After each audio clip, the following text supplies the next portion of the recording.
Hey, Andy here from builderhottub.com. In this video, I'm going to catch up with Scott and his DIY hot tub build in Texas. So let's go ahead and take a look.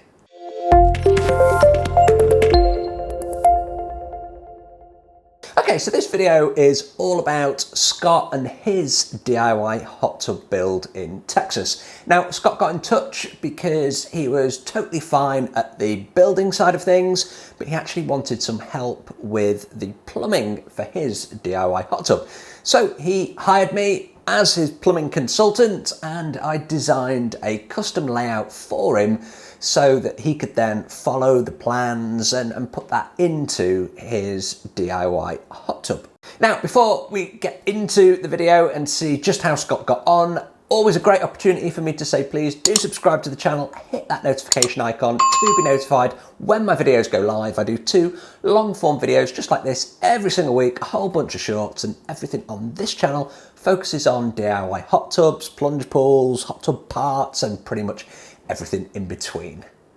Okay, so with that out the way, here is part of the plumbing layout that I did for Scott so that he had something to follow. As I always say, if you don't plan, then you plan to fail. So you've got to have a plan when you're going to move forward with your DIY hot tub or plunge pool build.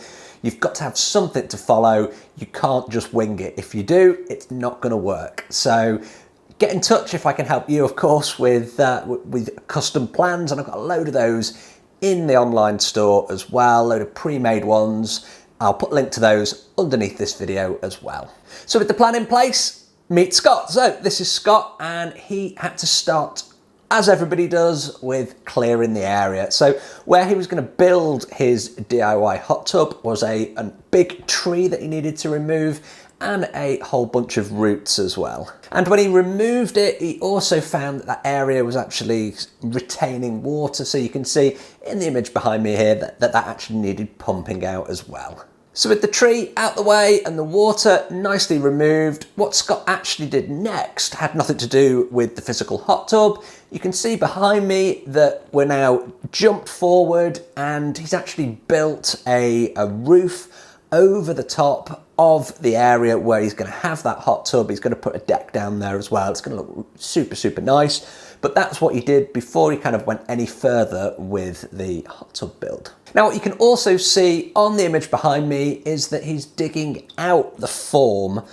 for the actual hot tub itself. So instead of digging a big hole and then forming up the seats and filling the seats with concrete, what he's done, just as I did actually with my own tub, was I dug the shape of the tub and then poured the concrete into that shape. It just saves an amount of concrete as well, so you're actually using less, so it does work out a little bit cheaper to do it that way.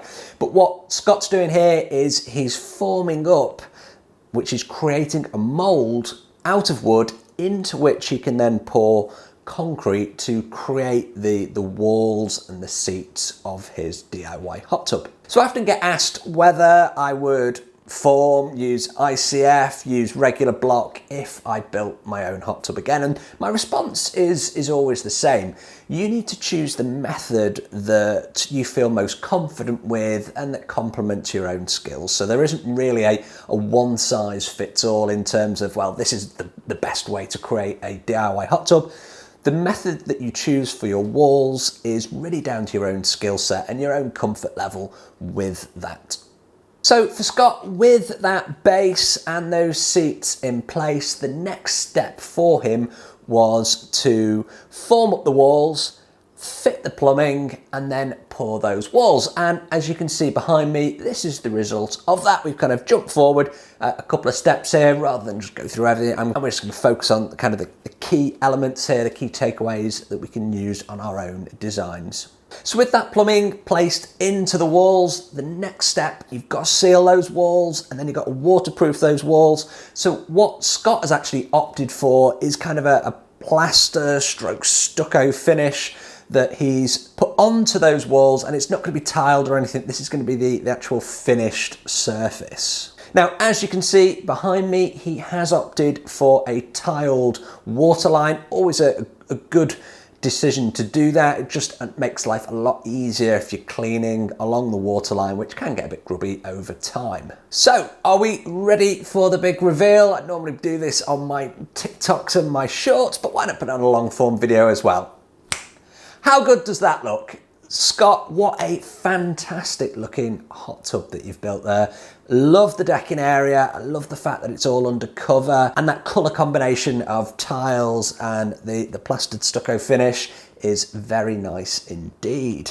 So what's next for Scott? Well, this hot tub is actually going to be part of a hot tub and pool combo. So when I designed the plumbing for him, I actually designed it so that he could have the hot tub running and heating the hot tub separately. We can have it overflowing into the pool. And the next step for Scott is going to be to actually build the pool. Here's where he's at now, and hopefully he will send me through plenty of pictures so I can share with you how he's getting on building his pool. So don't forget to subscribe to my channel. I always put lots of shorts out with little updates on the project, so do subscribe and you'll see those and you won't miss out on any of the updates on Scott's pool project or any of the other hot tubs or plunge pools that I'm involved with at the moment. Can I help you with your DIY hot tub or plunge pool? If I can, please do get in touch. Hit me up in the comments or get in touch via buildahottub.com. Always happy to hear from you. As always, I appreciate the view. I hope you found this short video useful, and I will see you on the next video. If you've liked this video, please do like, share and subscribe to the channel. I'll see you on the next video.